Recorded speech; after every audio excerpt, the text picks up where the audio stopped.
Hello, Assalamu alaikum. This is Anjeet, a learning and development practitioner and co-author of the book Winning It Together. आज जिस मेहमान के साथ हमारी मुलाकात हो रही है वो पाकिस्तान के सबसे बड़े पर्सनैलिटी असेसर हैं। जब बात की जाती है MBTI की तो एक ही नाम सबके सामने आता है और उनका नाम है डॉक्टर कमरुल हसन सर। बहुत शुक्रिया डॉक्टर कमरुल हसन। जब भी मैं आज से 4 साल पहले की मैं बात करूं, शायद वो MAP था या PhD था, जब मैंने पहली तस्वीर देखी मैंने कहा ये MBTI क्या पढ़ाते होंगे, ये क्या करते होंगे। फिर मैंने गूगल किया, मैंने अपना स्कोर जो टेस्ट होता है उसमें टेस्ट डाला तो उसमें मेरा कोई ना कोई पता नहीं E था D था जो भी था।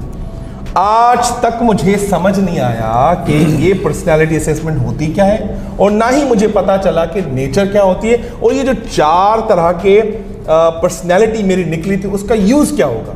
लेकिन सर मैं आज दावे के साथ मैं कह सकता हूँ और जितने भी लोग अभी हमें सुन रहे हैं उनको दावे के साथ कह सकता हूँ कि आज मुझे पता चला कि MBTI कहाँ यूज होता है। बहुत शुक्रिया। आज मुझे पता चला कि मैं क्या हूँ, जैसे कि मैं सबको बताना चाहता हूँ कि I am ESTP और आपने 15 दिन पहले ये डायग्नोज किया और आज आपकी असेसमेंट के बाद भी मैं ESTP निकला।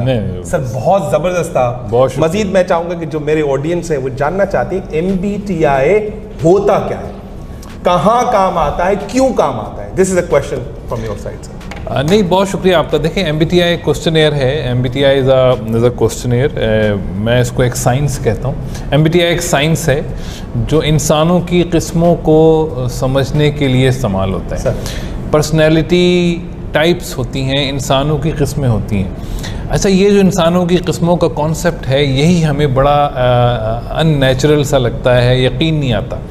लेकिन ये अजीब सी बात है, यानी कि अल्लाह ताला ने जिस तरह जानवरों की, फलों की, सब्जियों की किस्में बनाई हैं और उन किस्मों की वजह से उन फलों को और सब्जियों को और जानवरों को जानना आसान हो जाता है। ज़बरदस्त। इसी तरह इंसानों की भी किस्में हैं और इंसानों को भी जानना इतना ही आसान है जितना कि हम किसी और चीज़ की टाइप्स को, उनकी टाइप जान के जान सकते हैं। तो ये जो साइंस है ये कार्ल यूंग ने असल डिस्कवर की।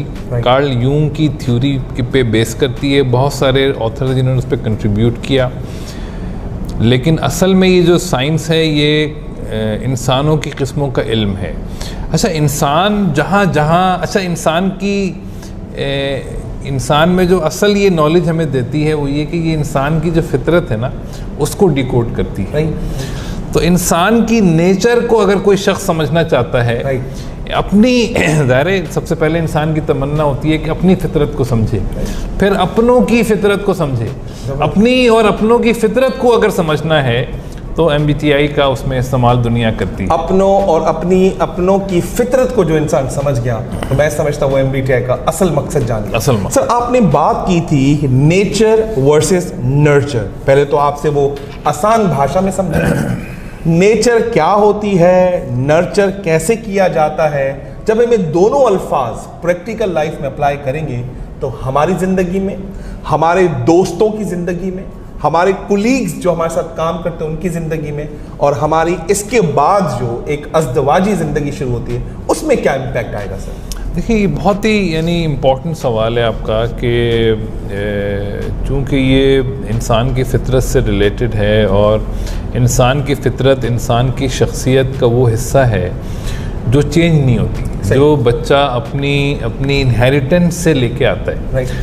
और ये हम जानते हैं कि किसी भी चीज़ को नर्चर करना हो, किसी भी चीज़ को डेवलप करना हो तो अगर वो उसकी फितरत के मुताबिक अगर आप डेवलपमेंट नहीं करेंगे, भाई डीजल की गाड़ी में पेट्रोल डाल दें आप, ये छोटी सी गलती कर दें आप तो वो गाड़ी बंद हो जाएगी। डीजल की गाड़ी में पेट्रोल डाल दें तो मैं समझता हूँ गाड़ी नहीं चलेगी। सिमिलरली ऐसा ही बस देखिए ना, जब इतना सा फ़र्क कर देते हैं तो गाड़ी ख़राब हो जाती है।